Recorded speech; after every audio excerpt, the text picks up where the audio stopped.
말씀 함께 보시겠습니다. 오늘 찾으실 말씀은 신명기 6장 말씀이 되겠습니다. 신명기 6장 1절로부터 9절까지 말씀 우리 한 목소리로 봉독해 올리겠습니다. 신명기 6장 1절로부터 9절까지 말씀 우리 한 목소리로 봉독하겠습니다. 같이 봉독하겠습니다. 시작. 이는 곧 너희의 하나님 여호와께서 너희에게 가르치라고 명하신 명령과 규례와 법도라. 너희가 건너가서 차지할 땅에서 행할 것이니 곧 너와 내 아들과 내 손자들이 평생에 내 하나님 여호와를 경외하며 내가 너희에게 명한 그 모든 규례와 명령을 지키게 하기 위한 것이며 또 내 나를 장구하게 하기 위한 것이라. 이스라엘아, 듣고 삼가 그것을 행하라. 그리하면 내가 복을 받고 내 조상들의 하나님 여호와께서 내게 허락하심 같이 젖과 꿀이 흐르는 땅에서 내가 크게 번성하리라. 이스라엘아, 들으라. 우리 하나님 여호와는 오직 유일한 하나님이시니 너는 마음을 다하고 뜻을 다하고 힘을 다하여 내 하나님 여호와를 사랑하라. 오늘 내가 내게 명하신 이 말씀을 너는 마음에 새기고 내 자녀에게 부지런히 가르치며 집에 앉았을 때든지 길을 갈 때든지 누워 있을 때든지 일어날 때든지 말씀을 강론할 것이며 너는 또 그것을 내 손목에 매어 기호를 삼으며 내 미간에 붙여 표를 삼고 또 내 집 문설주와 바깥 문에 기록할지니라. 아멘. 오늘 리바이 더 패밀리 우리 내년도 표인데요. 첫 번째 세 번으로 나누어서 설교할 텐데 오늘 첫 번째 들으라 쉐마라고 하는 말인데요. 이 말씀을 함께 은혜를 나누겠습니다. 자, 우리 믿음의 선포 함께 하겠습니다. 믿음은 긍정적입니다. 믿음은 창조적입니다. 믿음은 소망적입니다. 나는 믿음의 사람입니다. 나는 주 안에서 행복합니다. 아멘. 할렐루야. 아름다운 믿음의 역사가 있기를 주님의 이름으로 축복합니다. 어느 날 조정민 목사님에게 한 남자 성도가 찾아와서 이렇게 질문을 했습니다. 목사님, 제 아내는 백화점에서 명품 쇼핑하기를 즐깁니다. 신상품이 나오면 꼭 손에 넣어야 만족합니다. 그리 넉넉하지 않은 형편이라 경제적으로 참 부담스러운데 아내는 자신이 아내와 엄마로서 감당하는 수고에 대한 보상이 반드시 있어야 한다고 주장합니다. 제가 보상해 주는 것이 마땅할까요? 목사는 별별 질문은 다 받지만 이런 질문도 받습니다. 이럴 때 말 잘해야 됩니다. 실은 이런 질문에 대답을 하는 것이 참 쉽지가 않아요. 자칫하면은 이런 질문에 대답하다가 말다툼이 일어나게 되고 또 말다툼이 일어나면은 부부싸움. 실은 부부싸움은 작은 것부터 시작해서 나중에는 정말 되돌이킬 수 없는 그런 길을 걷는 경우도 있기 때문에 정말 조심해야 됩니다. 목사님이 이렇게 조언을 했다고 합니다. 사랑한다면 상대방이 무엇에 관심을 기울이는지 주의 깊게 살펴봐야 됩니다. 부인이 명품을 좋아한다고 해서 교회 다니는 사람이 명품 좋아하냐고 핀잔 주거나 속물이라고 하면 싸움만 일어날 뿐입니다. 부인이 관심을 가지는 브랜드의 카탈로그를 함께 보자고 하거나 매장을 같이 둘러보자고 제안하는 것도 좋을 듯합니다. 할렐루야. 여자들 할렐루야 해야 되는데. 근데 그 다음에 이렇게 얘기해. 그러나가 언제나 중요해요. 가게를 규모 있게 꾸리려면 부인이 쇼핑을 줄여 주어야 합니다. 대화를 통해 협의하는 것이 좋겠지만 쉽지만 않습니다. 결국 간절한 기도가 답입니다. 너무나도 간절한 나머지 주님, 아내의 눈을 잠시 멀게 하시오. 명품이 눈에 들어오지 않게 하여 주시옵소서. 뭐 이렇게 기도할 수도 있다는 거죠. 싸우는 것보다 낫다라는 거예요. 실제로 이런 기도가 응답된다면 여러분 얼마나 믿음이 크게 성장하겠습니까? 그러면서 이렇게 얘기하시는데 참 이 말 대단히 좋더라고요. 아내한테 얘기하면 싸움이고 하나님께 말씀드리면 기도가 됩니다. 그러니까 아내한테 쓸데없는 얘기 해봤자 결국 듣지 않을 테니 말하지 말고 하나님께 그 문제를 들고 나아가라라는 거. 어쩌면 뭐 너무 정답 같은 해결책이라 뭐 당연히 그렇겠지, 목사님이니까 그렇게 얘기할 거야 라고 얘기하지만 실제로 그리스도인이기 때문에 하나님을 믿는 사람들이기 때문에 우리의 삶의 주인이 하나님이시고요, 우리의 삶의 모든 거 하나님이 책임지시지 않습니까? 할렐루야. 사람의 마음 사람이 바꿀 수 없습니다. 착각입니다. 하나님의 은혜로 바뀌어지는 것이고요, 말씀이 들어가고 깨달아질 때 성령이 우리 안에서 역사하는 것이 마음의 변화입니다. 실제로 제가 이 이야기를 들을 때 무슨 생각이 들었냐면 이런 생각이 들었어요. 결혼하기는 참 쉽다. 결혼도 어렵긴 하지만요, 결혼하기는 참 쉽다. 그러나 결혼 생활을 유지하는 것은 결코 쉽지 않다. 그렇지 않습니까? 출산은 쉽다. 아이를 낳는 것은 상대적으로 쉬울 수 있죠. 그러나 자녀를 양육하고 육아하는 것은 결코 쉽지 않은 일입니다. 그러니까 어떤 일이 하는 것만으로 되어지는 것이 아니라 그 일을 유지하기 위해선, 그 일을 통해서 큰 유익을 얻기 위해서는 우리의 수고와 노력과 땀과 이런 것들이 함께 들어가야 된다는 겁니다. 제가 왜 이야기를 했냐면 오늘 신명기 6장의 말씀이 그 의미이기 때문에 그래요. 저를 따라하시기 바랍니다. 약속의 땅을 받는 것은 쉽습니다. 왜냐면 은혜로 받으니까요. 그 다음 따라하세요. 그러나 약속의 땅에 살기는 만만치 않습니다. 그렇지 않나요? 주의 은혜로 구원받는 것은 어쩌면 주님의 전적인 은혜이기 때문에 우리의 수고와 노력은 없습니다. 우리가 전도를 할 때도 그렇게 이야기하지 않습니까? 우리 한번 교회 가봅시다. 그래서 예배 드려봅시다. 주님을 믿읍시다 라고 할 때 와서 앉아있다 보면 하나님의 말씀이 들려지고 그 들려진 말씀이 내 안에서 역사하기 시작해서요, 믿어지는 역사가 시작되고 아멘 하고 순종하고 세례의 자리까지 나아가서 주님을 나의 구주로 영접하고 모셔드리는 것, 어쩌면 이 일은 너무나 쉽다라는 거예요. 그런데 중요한 것은 믿음 안에 사는 거, 이거 정말 만만치 않은 일인데요, 결혼 생활하는 것만큼 만만치 않은 일이 바로 이 믿음의 삶이다라는 겁니다. 그래서 신명기의 주제는 땅이거든요. 땅. 그러니까 하나님께서 약속하신 가나안 땅, 젖과 꿀이 흐르는 가나안 땅, 이제 너희들이 앞으로 들어가 살아야 될 그 땅, 내가 그 땅은 너희들에게 줄게. 너희들이 그 땅에서 정말 좋은 땅이야. 살 수 있어. 그런데 그 땅에서 계속 살기 위해서는 이렇게 살아야 된다라는 하나님이 그 땅에서 사는 사람들을 위해서 주신 말씀이 신명기고, 신명기 6장의 말씀이 쉐마, 들으라는 뜻인데요, 쉐마의 말씀이라고 해서 실은 이스라엘 사람들에게, 유대인들에게는 국민교육헌장 같은 말씀입니다. 여러분, 저희 나이 때 되면 아마 국민교육헌장 기억하시나요? 국민교육헌장. 우리는 민족 중에 역사적 사명을 띠고 이 땅에 태어났다. 조상의 빛난 어를 오늘의 되살려 안으로 자주독립의 자세를 확립하고 밖으로 인류 공영에 이바지할 때라. 이에 우리의 나갈 바를 밝혀 교육의 지표로 삼는다. 성실한 마음과 튼튼한 몸을. 이거 안 외우면은 점수 안 나왔어요. 그래서 초등학교 때 이거 외우고 그랬어요. 근데 마지막이 이렇게 끝나요. 반공 민주정 시대 투철한 애국애적이 우리의 삶의 길이며, 요즘하고 참 틀려요.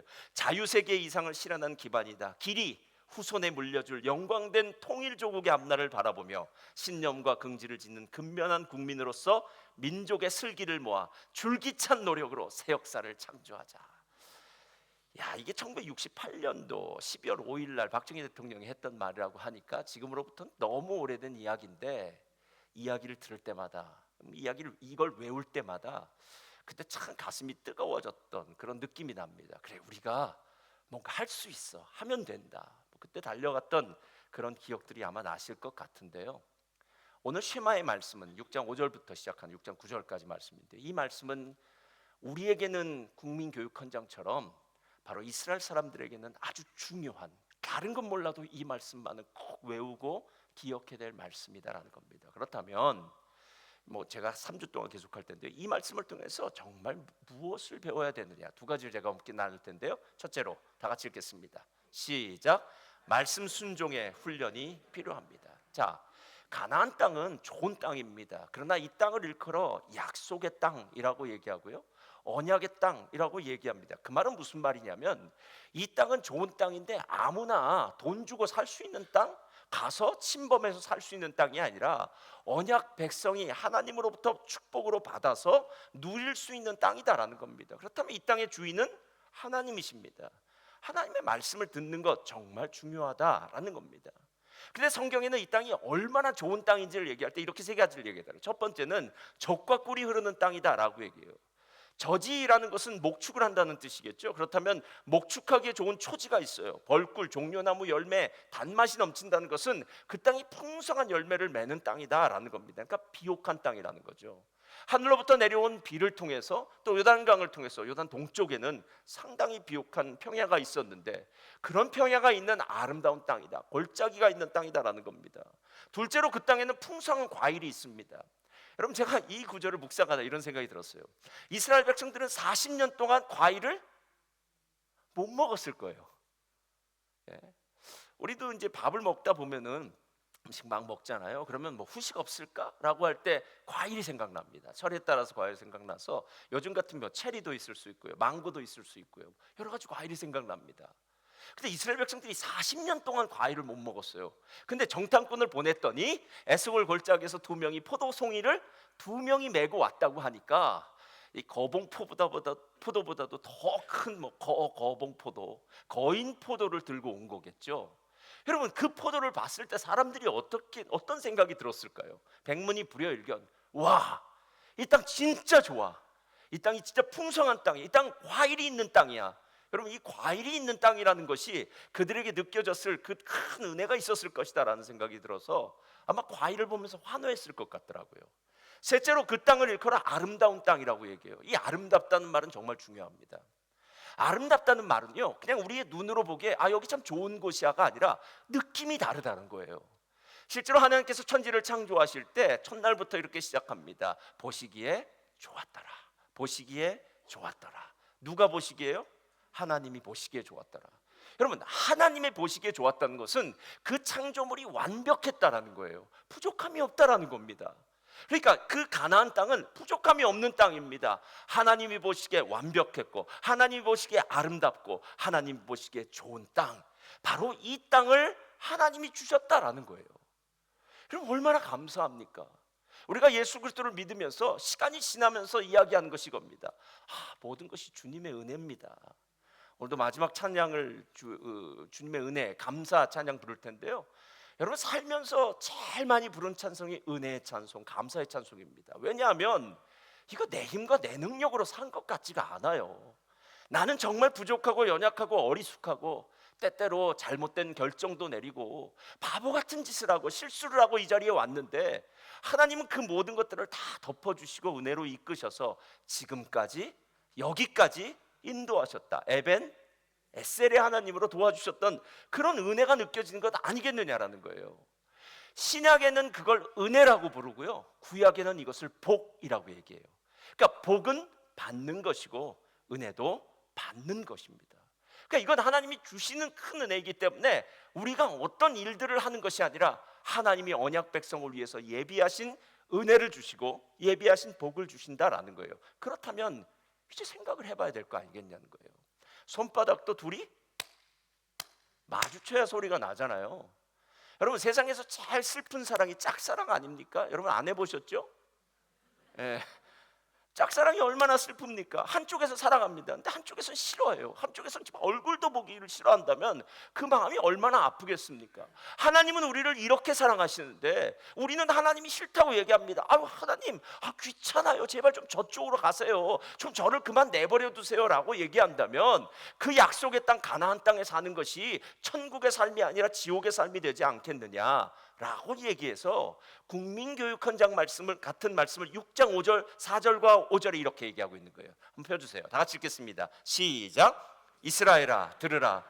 우리 하나님 여호와는 오직 유일한 여호와이시니 너는 마음을 다하고 뜻을 다하고 힘을 다하여 내 하나님 여호와를 사랑하라 라고 얘기해요. 이게 그 유명한 쉐마 구절입니다. 쉐마, 들으라 이스라엘. 쉐마 이스라엘로 시작하는 거예요. 들으라 이스라엘. 약속의 땅에서 정말 행복한 삶을 살고 싶다면 들어라라는 거예요. 제가 제일 답답한 게요, 무슨 얘기를 해도 안 들어요. 사단이 하는 일은 듣지 못하게 하는 일입니다. 두 번째 사단이 하는 일은 기억나지 못하게 하는 거예요. 그러니까 들었던 말이 우리 안에 깨달아지면, 그리고 순종되어지면 그 다음에는 큰 은혜를 받고 복을 받는데, 들었던 말씀을 다 잊어버리는 겁니다. 마치 길가밭에 그 씨 뿌려진 씨앗처럼요. 사단이 와서 가져가는 거겠죠. 사단이 정작 몸은 이 자리에 앉아서 예배를 드리고 있는데 생각은 지금 뭐 어디 먼 데 가 있을 수 있겠죠. 내일 무슨 잔치를 하는데, 파티를 하는데, 뭐 이런 생각을 할 수도 있고요. 그게 아니라 들으라 이스라엘. 우리 하나님 여호와는 오직 유일한 여호와시니. 아주 중요한 말인데요, 우리 주님은 하나님이시다라는 거예요. 전능하신 하나님. 우리 주님은 한 분이시다라는 그 이야기를 하고 있는 거예요. 특별히 유대의 랍비들은 이 쉐마 구절을 암송하면서요, 이 쉐마 구절이 바로 하나님 나라의 멍에를 지는 것이다라고 얘기해요. 그러니까 멍에를 지는 것은 하나님 나라의 일을 감당하는 것이죠. 하나님을 왕으로 인정하고 그의 통치를 받아들인다는 충성서역과 같은 거예요. 그러니까 매번 외우는 겁니다. 맞습니다. 하나님은 전능하십니다. 하나님은 유일하십니다. 이 이야기를 마치 우리 믿음의 선포를 하는 것처럼 계속한다라는 거예요. 그럼 왜 유대인들에게는 하나님께서 이렇게 들으라 이스라엘, 쉐마 이스라엘의 이야기를 끊임없이 반복하게 했을까? 그 이유는 한 가지 때문입니다. 그 당시 이스라엘이 살고 있는 시대는 다 신론의 시대였어요. 신이 많았다는 겁니다. 그럼 왜 많은 신들이 필요했을까라고 보면은요, 신들마다 각자 자기 전문 분야가 있지 않겠느냐라는 거예요. 만약에 태양이 신이라면은요, 태양은 따뜻함을 가져다 주거나 빛을 가져다 주는 신이겠죠. 뭐 달 같은 신도 있을 거고요. 뭐 큰 곰 같은 사자 같은 신이 있을 수도 있고요. 나일강 같은 신이 있을 수도 있고요. 각 대상이 주는 어떤 풍요라든가 주는 어떤 약속하는 어떤 좋은 것들을 바라보면서 그래, 나일강의 신이라면 아마 풍요로운 것들을 줄 수 있고, 뭐 바알과 아세라 신 같으면은 하늘에서 비를 내려주고 땅의 곡식을 풍성하게 주는 이런 신이니까 우리를 부유하게 할 수 있을 것 같다라는 생각이 들어서요, 이 신 저 신 닥치는 대로 다 섬기기 시작하는 거예요. 근데 문제가 생겼어요. 닥치는 대로 다 섬기기 시작하다 보니까 너무 신이 많아요. 그때 뭘 생각하면, 야, 좀 센 신 없어? 라고 얘기하는 거예요. 그래서 더 강력한 신을 찾는 거예요. 그게 마르둑 신이 될 수도 있고, 뭐 바알 신이 될 수도 있고, 아세라 신이 될 수도 있고. 그래서 신들끼리 서로 싸우다가 전쟁에서 승리하는 그 신, 강력한 신을 찾는다라는 겁니다. 그 이유가 무엇인 줄 아십니까? 우리 안에는 두 가지가 있는데요, 하나는 욕망이라는 게 있어요. 잘 됐으면 좋겠다, 성공했으면 좋겠다, 욕망. 또 하나는 두려움이라는 게 있어요. 그러니까 무슨 일이 벌어지면 덜컹덜컹 마음이 툭툭 떨어져요. 그러니까 우리의 욕망과 두려움을 자극하는 것.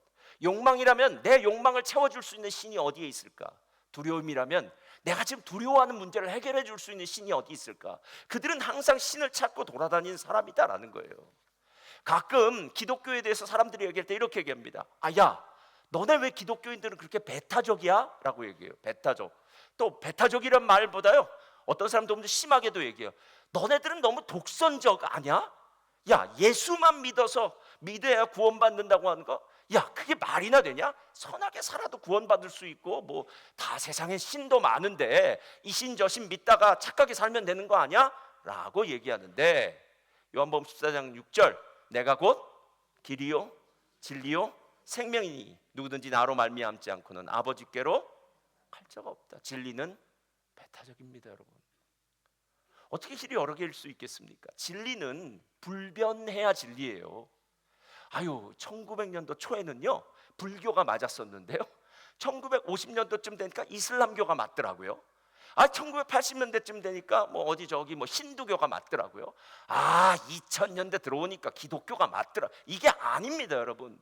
처음부터 예수 그리스도가 유일한 그 길입니다. 그래서 실제로 내가 곧 길이요 진리요 생명이다라고 얘기할 때는요, 내가 곧 그 길이요 그 진리요 그 생명이라는 정관사가 붙어야 돼요.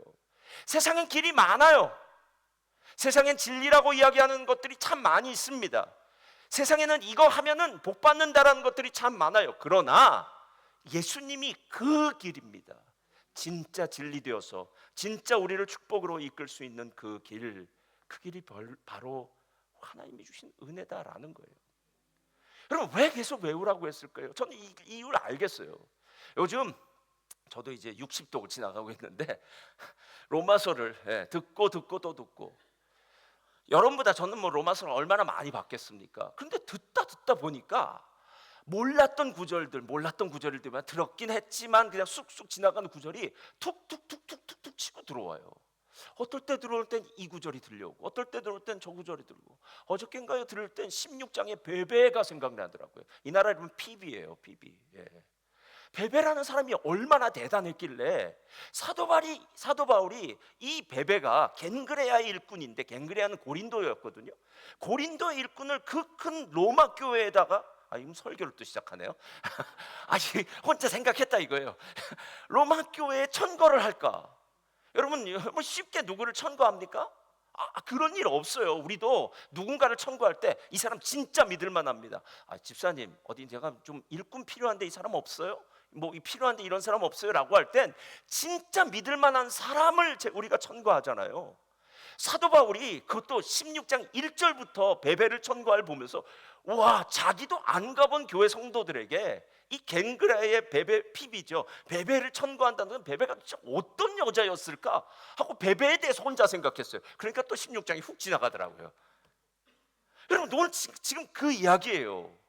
반복이 정말 중요합니다. 여러분, 신앙은 한 번 읽고 넘어가는 게 아닙니다. 반복이 중요한 이유는 무엇이냐면요, 끊임없이 내 마음에 각인된 그 말씀을 다시 또 닦고 또 닦고 또 닦고 또 닦고 또 닦아서 그 각인된 말씀이 계속 내 안에서 새로워지고 신선해지게 만든다라는 거예요. 왜 국민교육헌장을 그 당시에, 저희 초등학교 때인데 그 당시에 그토록 외우게 했을까요? 그것은 우리들의 마음 가운데, 야, 너희들 그냥 이 땅에 있는 존재들 아니야. 대한민국이 지금은 좀 후진 나라야. 그 당시에만 해도 제3세계 저 밑쪽에 있었던 나라니까요. 후진 나라야. 그러나 우리에게도 꿈이 있다. 우리 한번 잘 살아보자. 새마을운동, 이런 마음을 우리들에게 주는 부분이다라는 거예요. 실제로 마찬가지로 이 이야기가 그렇습니다. 너희들 누군 줄 알아? 하나님이 너희들을 불러서 약속의 땅을 주셨어. 너희들은 하나님의 축복받은 백성이야. 이 얘기 지금 하고 싶은 거예요. 그래서 3절 말씀 한번 펴주세요. 3절에 이렇게 얘기하는 거예요. 3절 말씀 한번 펴주세요. 이스라엘아, 다 같이 읽겠습니다. 시작. 이스라엘아, 듣고 삼가 그것을 행하라. 그리하면 내가 복을 받고 내 조상들의 하나님 여호와께서 내게 허락하심 같이 젖과 꿀이 흐르는 땅에서 내가 크게 번성하리라 그래요. 번성한다는 말은 숫자가 많아진다는 말이고요, 강력해진다라는 말입니다. 영향력이 커진다라는 말이에요. 마치 미국 같은 강대국이 된다는 이야기고요, 사람 숫자가 많은 중국 같은 나라가 된다라는 겁니다. 그러니까 지금 내가 보기에는 너무나도 작은 민족, 초라한 민족처럼 보일지 몰라도 그거 알아? 내가 만약에 그 땅에서, 약속의 땅에서 하나님의 말씀을 듣고 그것대로 행한다면, 순종한다면 너희들에게는 이 놀라운 축복이 아예 보장되어 있어 라고 얘기하는 거예요. 예전에 두란노 소원에서 나온 책이 있어요. 선배가 쓴 책인데요, 그 책 제목이 이래요. 나는 이길 수밖에 없다. 대단하죠. 네. 내용은 그냥 그런데 하여튼 제목은 대단히 좋아요. 나는 이길 수밖에 없다. 근데 우리가 그런 존재라고요. 나는 복 받을 수밖에 없다예요. 여러분, 어느 누구도 하나님 안에서 발견되질 때 저는 실패자입니다. 제 인생이요, 별건 아닙니다. 여러분, 이런 사람 없습니다. 하나님 안에서는 모두 존귀한 자가 되는 줄 믿습니다. 복 있는 자의 삶을 사시기를 주님의 이름으로 축원드립니다. 여러분, 지금 이 얘기하고 있는 거예요. 복 있는 자요. 그 말씀을 암송할 때마다 맞아, 나는 복 있는 자야. 하나님이 나와 함께 하신다니까. 하나님이 나에게 은혜를 주셨고, 하나님이 나를 하나님의 백성 삼아 주셨고, 하나님이 나의 삶을 책임져 주시고, 젖과 꿀이 흐르는 땅에서 행복하게 살게 하시는 분 하나님이셔. 하나님 잊지 말라고 지금 이 말씀 주신 거라는 거예요.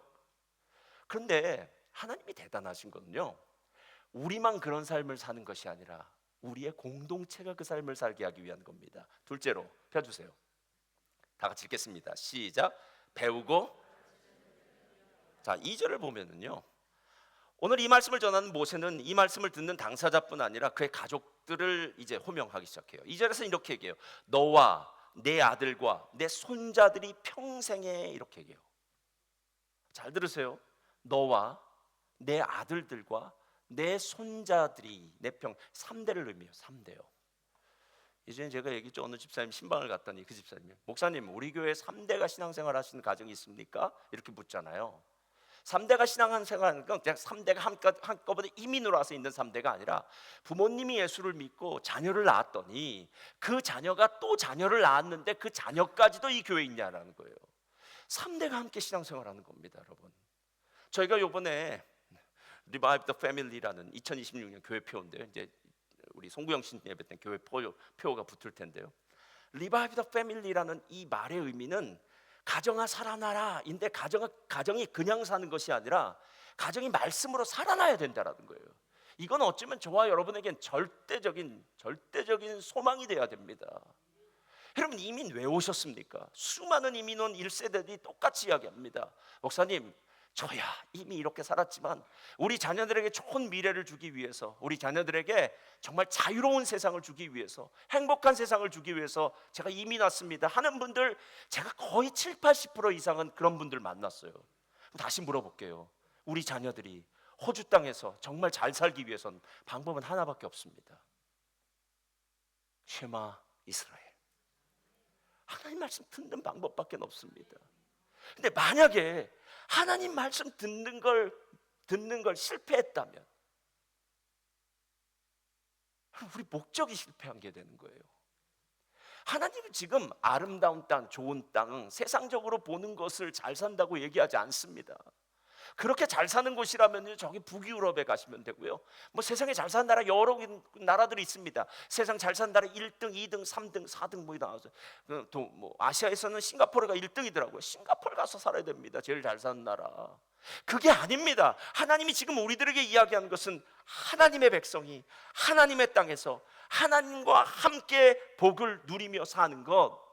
근데 이것을 위해서는 너와 내 아들과 내 손자들이 평생에 살아야 되고요. 6절 말씀에 이렇게 얘기해요. 6절 한번 펴주세요. 6절. 다 같이 한번 읽겠습니다. 시작. 내 자녀에게 부지런히 가르치며 집에 앉았을 때든지 길을 갈 때든지 누워 있을 때든지 일어날 때든지 이 말씀을. 여러분, 이거 우리 다 실패했잖아요. 딱 청소년 되면은 뭐 문 걸어 담그고 자기 방에 들어갔는데 어떻게 얘기합니까? 아예 대화가 단절됐는데요. 그 다음에 청소년이 지나서 이제 뭐 결혼할 시기쯤 되면은요, 그때 소망은 그밖에 없습니다. 저놈이 예수 잘 믿는 여자 만나서 제발 교회 오게 하여 주옵소서. 그 여자는 무슨 죄가 많아서 또 저놈을 데리고 와서 또 교회 와야 될지 모르지만 하여튼 기도가 바뀌어져요.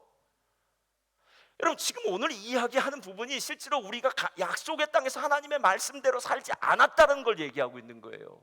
그래서 실은 이런 부분 속에서 우리가 다시, 아니야, 우리가 지금 막 달리고 있었는데, 이민사회 열심히 살고 있었는데 우리 잠깐 멈춰봅시다. 다 같이 멈춰서 우리 옆을 한번 바라봅시다.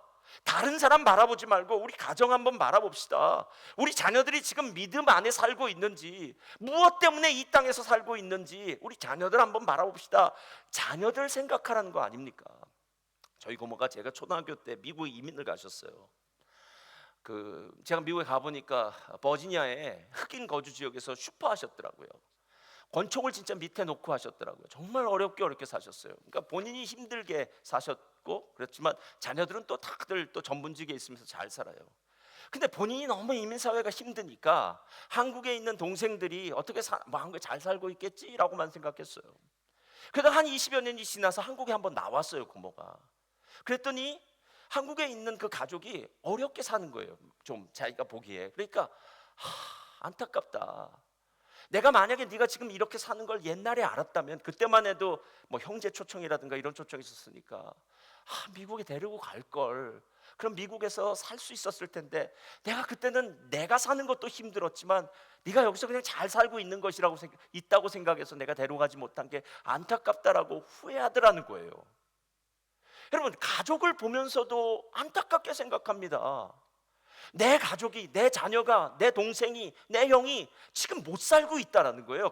만약 경제적으로 못 살고 있는 것도 마음이 안타까워요, 여러분. 근데 경제와 영적인 문제는 차원이 다릅니다. 차원이 달라요, 여러분. 영적으로 안 믿는다는 건 그건 지금 죄의 삭슨, 사망입니다. 아무리 그 길이 아름다운 길이고 뭐가 좋고 성공의 가도를 달린다, 그건 성공의 가도가 아니라 멸망의 종착역을 향해서 달려가고 있는 브레이크 없는 기관차와 똑같은 인생을 살고 있는 거예요. 하나님이 계실 때만 의미가 있고요, 하나님이 함께 하실 때만 그 인생이 복이 된다라는 겁니다. 그래서 우리의 마음이 달라져야 돼요. 그래서 한국 속담 중에 제일 나쁜 속담이 있습니다. 사촌이 땅을 사면 배가 아프다. 이거 없애야 됩니다. 뭐라고 바꿔야 되면, 사촌이 땅을 사면 정보를 물어본다. 어디에 땅을 샀는지 물어봐야 될 거 아니에요. 정보를 물어본다. 또 바꾼다면, 사촌이 땅을 사면 든든한 백이 생긴다. 뭐라도 샀으면 도와주기라도 할 거 아니에요, 여러분. 안 도와줘도 상관없고요. 도움을 받으러 오진 않을 거 아닙니까? 적어도 나한테는요. 여러분, 실제로 우리의 마음 가운데 세상은 혼자 사는 것이 아니라 함께 사는데, 함께 사는 우리들 중에서 가정이 제일 중요한 거 아니겠느냐라는 거예요.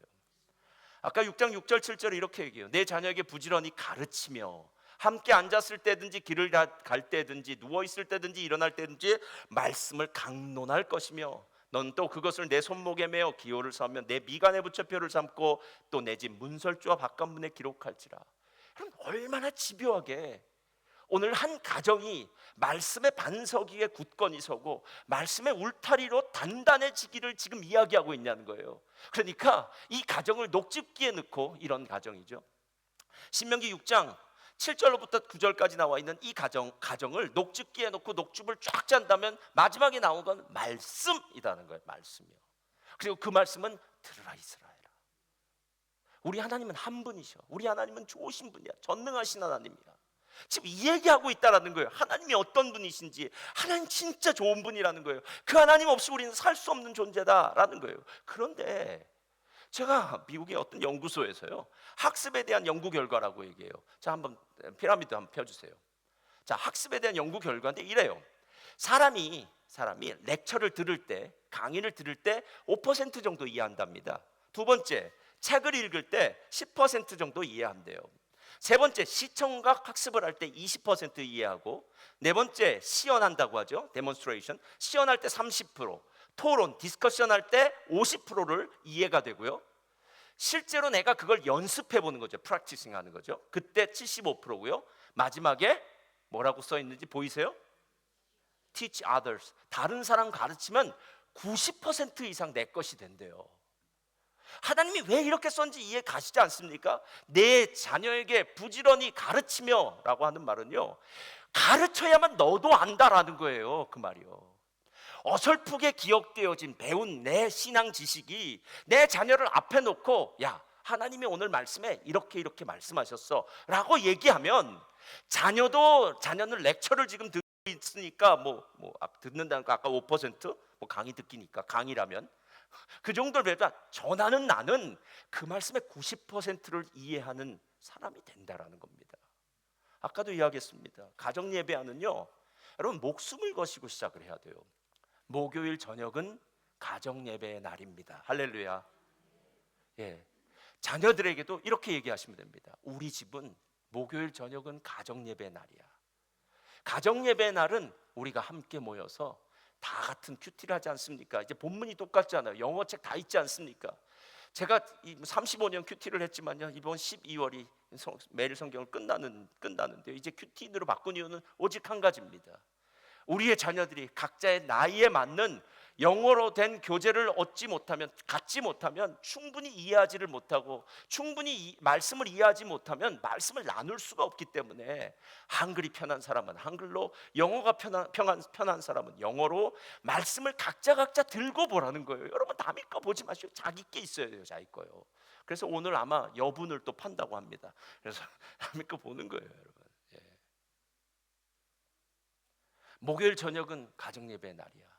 자녀들이 아직 안 들어오면은요, 부모님부터 먼저 드려야 돼요. 그리고 한번 이야기하면 됩니다. 우리 집은, 우리 가정은 목요일 저녁 8시면 8시, 9시면 9시. 그건 여러분이 정하시고요. 가정 예배 본다라고만 얘기하시면 돼요. 자녀가 콧방귀를 끼고 자기 방에 들어가 상관없습니다. 싸우지 마시기 바랍니다. 아까 부부싸움 하는 거랑 똑같아요. 명품 그거 하나님이 바꿔주셔야지 우리의 말로는 안 됩니다. 예, 예를 든다면 마찬가지로 자녀의 마음도 마찬가지예요. 그러면 부부가 앉아서 기도하면서 자녀를 위해 기도하면 됩니다. 하나님, 우리 자녀에게 복음이 들어가게 하시고 하나님을 깨닫게 하시고, 그러다가 어느 날은 또 인센티브도 줍니다. 예배드리면 용돈 줄게, 이런 소리. 예. 하여튼 있지 않아요? 게다가 이 나라는 제일 좋은 게 있더라고요. 그래서 뭔가요? 그랬더니 목사님, 애들이요, L자를 달기 시작하면 이제 자동차 운전을 해야 되는데 그때 옆에 꼭 앉아 있어야 된다는 거예요. 얼마나 좋은 때입니까, 여러분? 예배 한 번 드리면 한 번씩 앉아준다고 얘기하면 두말 않고 앉아주죠. 나중엔 차를 빌려줘도 되고요. 하여튼 무슨 일도 상관없습니다. 중요한 건 우리 가정은 하나님의 말씀의 가정이 되는 거야. 근데 오늘 이야기는 거기서 끝나지 않아요. 실은 유대인들에게는요, 두 가지가 있어요. 오늘 아마 사진 펴주세요. 사진을 보면 거기에는 테필린이라고 하는데요. 왼쪽에 보니까 테필린이에요. 자, 팔에 상자가 있죠. 그리고 이마에 상자가 있죠. 거기에 신명기 말씀이 들어가 있어요. 그 옆에는 메주자라고 해서요. 그건 문설주라는 뜻인데 이것은 이스라엘 백성들이 집을 들어가고 나오면서 손가락으로 잠시 만졌다 이렇게 키스를 하거나 그래요. 거기에 말씀이 들어가 있어요. 신명기 말씀이요.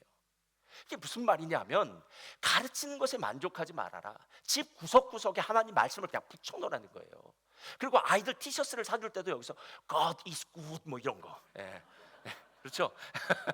프린팅도 막 해주라는 거예요. 그러면 이거 뭐야? 그러면 이거 좋은 거야 막 그러면서 애가 글자를 모를 때부터 해줘야 돼요. 알고 나면 안 입으니까 글자를 모를 때부터 막 God is good 그러면 요한복음 존 3:16 뭐 이런 거 써주고 이게 뭐야? 그러면 그냥 하고 다녀 막 이렇게. 이스라엘 교육 방법이 얼마나 대단한지 나의 몸에 붙여놓고 집에 붙여놔서 말씀과 나와 뗄래야 뗄 수 없는 관계를 만드는 건 아니겠냐는 거예요. 그러면 이렇게 얘기하더라고. 목사님, 뭐 나이 드신 분들이에요. 젊은 사람들은 그렇게 28분, 30분 묵상하는 우리 통독하는 거 쉽지 않으니까 아신 분이 그러더라고요. 본인 일어나시기만 하면은 두 번 그냥 듣는데요. 침대에서 30분씩이니까 1시간이잖아요. 여러분 기도를 1시간 하라는 것은 어렵습니다. 기도 1시간 정말 어려워요. 그런데 로마서를 2번 듣는 것은 기도보다 훨씬 쉬운데 능력은 기도만큼 있어요. 아니 기도보다도 더 강력한 능력이 있을 수 있는 게 기도는 내 뜻을 말하는 거잖아요. 하나님의 말씀을 들으면서 그 말씀을 묵상하기 시작하면 하나님의 뜻이 내 안에 들어와서 그게 기도가 된다라는 거예요. 맞아요 하나님, 맞아요 하나님, 맞아요 하나님. 로마서 2장을 보다가 내가 누굴 판단했어요. 하나님 저를 용서해 주세요 이야기하고요. 맞아요 주님, 제가 죄 가운데 있었습니다. 맞아요, 제가 유대인처럼 잘난 척했습니다. 뭐 여러 가지 이야기가 나올 수 있다라는 거예요. 티모시 제닝스 정신과 의사인데요. 정말 믿음의 사람이에요. 뇌, 마음, 생각 3권짜리 책이 나왔는데 우리 교회 도서부에도 있어요. 그 책 꼭 여러분 읽어보시길 제가 아주 강력하게 권면합니다. 거기에 뇌 하나님의 설계 비밀이라는 책에 37세 된 암 환자 알렉스의 이야기가 나와요. 알렉스는 식도암 말기 진단을 받았는데요. 상태가 좋지 않습니다. 그의 결혼 생활은 행복했고 10살, 7살, 5살짜리 예쁜 3 자녀도 두었어요. 그 말은 37살, 10살, 7살, 3살의 자녀를 두고 있었으니까 당연히 지금 말기암 환자로서 죽는 것이 너무 힘들었습니다. 두려움, 깊은 슬픔, 절망 같은 감정이 밀려옵니다. 그래서 교회에 치유 집회를 가요. 근데 치유 집회에서 기도를 하는데 자기는 고침을 받지 않아요. 다른 사람은 고쳤다고 하는데 자기는 아무 일도 없어요. 마음 가운데 이런 생각이 듭니다. 혹시 내가 믿음이 없어서 하나님이 고쳐지지 않는 걸까? 아니면 내가 혹시 나도 모르게 지은 큰 죄가 있어서 이런 일이 벌어지니까 그렇게 고민을 하다가 티모시 제닝스 정신과 기독교 의사니까요. 이분을 찾아와서 자기의 마음을 얘기해요. 저는 정말 하나님 뜻대로 살고 싶다고, 이 어둠의 시간을 잘 보내고 싶다고 찾아와요. 그때 티모시 제닝스가 아주 중요한 얘기를 해요. 한번 잘 들어보세요. 많은 사람들은 믿음이 있으면 기적이 일어날 것이고 기적이 일어나지 않는다는 것은 믿음이 약하기 때문이라고 생각한대요. 그렇지만 그게 진짜 사실입니까? 아니 그게 진짜 성경적입니까? 기적은 믿음이 강한 사람들을 위한 것이 아니라 실제로는 믿음이 약한 자들을 위해서 일어나는 거 아닐까요? 하나님에 대한 믿음이 견고한 자들에게는 굳이 기적이 필요 없고 믿음이 어린 아이들에게는 아직도 표적과 기사가 필요한 사람들에게 있는 거 아닐까요? 라고 물어봤어요. 그리고 나서 보니까 사도행전이나 성경의 모든 부분도 마찬가지예요. 기사와 표적, 기적이 일어나는 순간은요, 복음이 처음 증거되는 순간. 믿음이 아직 연약해서 이 사람들은 눈에 보여지는 거 없으면 안 믿을 것 같은 사람들이요. 그 사람들에게는 기적이 많이 일어나죠. 그러나 이미 어떤 상황 가운데서도 흔들리지 않는 사람이라면 그런 사람들 든든한 신앙이죠. 견고한 신앙 위에 선 사람들에게는 기적이 별로 안 일어난다라는 거예요. 그리고 난 다음에 한마디 더 해요. 우리가 하나님을 확신하는 근거는 기적이 아니라 하나님의 성품에 있습니다. 하나님의 성품은 예수 그리스도의 삶과 죽음을 통해 말씀으로 계시해 주셨어요. 기적은 가짜일 수도 있지만 예수께서 계시해 주신 진리의 말씀은 가짜일 수가 없습니다. 문제는 하나님이 기적적으로 개입하지 않으셔도 확신이 흔들리지 않을 만큼 우리가 하나님을 잘 알고 신뢰하느냐의 문제 아니겠냐는 거예요. 그럼 우리가 진짜 하나님을 신뢰하십니까? 예. 우리 가끔 우리 자녀들 중에는 그런 자녀들이 있어요. 막 울면은 부모가 뭐 때려도 아니야 난 엄마를 사랑해 하면서 엄마 품에 안기는 그런 자녀들이 있어요. 근데 어떤 자녀는요, 뭐 한 대를 때렸더니 당신 엄마 맞아? 그러면서 막 씩 가서 난 옆집 엄마가 우리 엄마 될 거야 하면서 집을 나가버렸다면, 그럼 그게 진짜 자녀입니까? 예? 매를 대는 엄마 아빠의 마음까지 이해해야죠. 알아야죠. 엄마 아빠가 그 때리는 게 좋아서 매를 대는 것이 아니라 잘 되라고 매를 대는 것인데, 그걸 이해하지 못하고 자기 마음대로 나가버린다면 그게 진짜 신앙이냐는 거기, 신앙인이겠느냐라는 거예요. 하나님 좋으신 하나님이십니다. 믿으십니까? 합력하여 선을 이루십니다. 당장 보여지는 환경은 최악의 환경입니다. 욥이 자식 10명이 그 자리에서 죽고요, 예?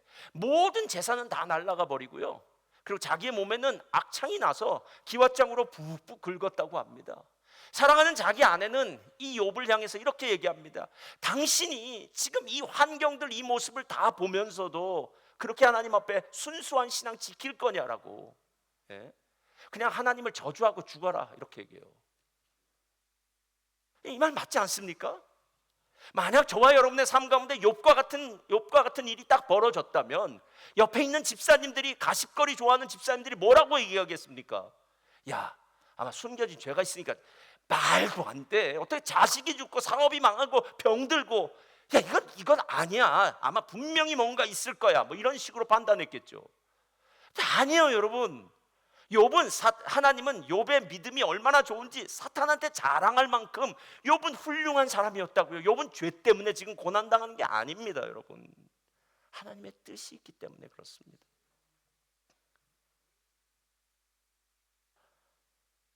기적은, 환경은, 눈에 보여지는 것은 가짜일 수 있다는 거예요. 여러분, 우리가 가끔 마술 같은 거 보고 깜짝깜짝 놀라잖아요. 그건 그냥 마술이에요. 눈속임일 뿐이에요. 그러나 진리는 한 번도 변하지 않았어요.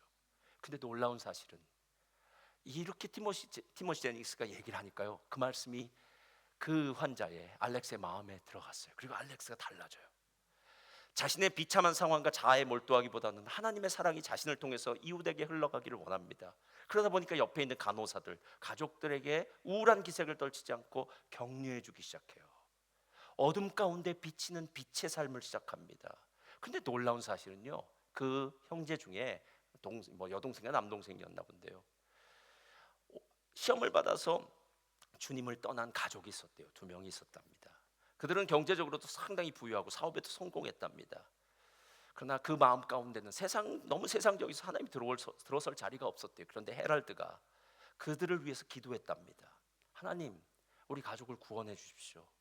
근데 헤랄드가 건강할 때는 하나님 들으시지 않던 기도가, 헤랄드가 그 식도암 가운데서 한결같은 기쁨, 변함없는 행복, 사람들을 향한 지극한 사랑을 목격하면서 그 불신자 형제들의 마음이 찔렸대요. 그리고 온 세상에 돈을 다 주어도 바꿀 수 없는 그 헤랄드가 갖고 있는 그 평안의 모습을 보면서 자신들도 하나님께 돌아와 세례를 받고 변했다라는 겁니다. 헤랄드가 죽기 전에 이렇게 얘기했대요. 하나님은 정말 놀라우신 분입니다. 암이 저를 공격했지만 하나님은 이 암까지도 사용해서 제 형제자매를 그분의 나라로 돌아오게 했습니다. 이 땅에서 내 수명은 몇십 년 단축되었지만 그 결과로 그들이 영원히 구원받았으니 저는 그들과 나머지 가족과 함께 영원을 누릴 수 있습니다. 죄와 병과 아픔이 없는 세상에서 말입니다. 여러분, 오래 사는 게 중요한 건 아니지 않습니까?